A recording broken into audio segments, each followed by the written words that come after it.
So, 1 minute video lang to guys. So, ayan guys, gagawa ko ng merienda, yung sagi miss.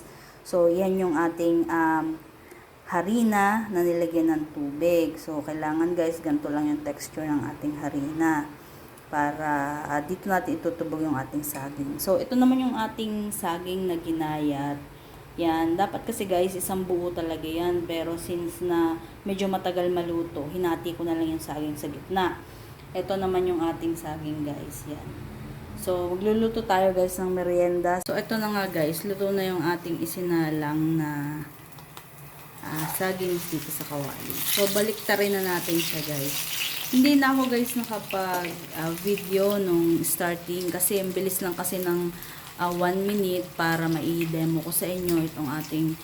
Ayan na guys, may naluto na tayong sagi miss. So, i-demo na natin kung paano natin i-roll to sa asukal. Malinis naman ang kamay ko guys. Kasi galing na tayo sa luto. Kinuskus ko lang yan sa pet kong konti. Yan, ganyan siya guys. I-roll lang natin siya sa asukal and then finished product na.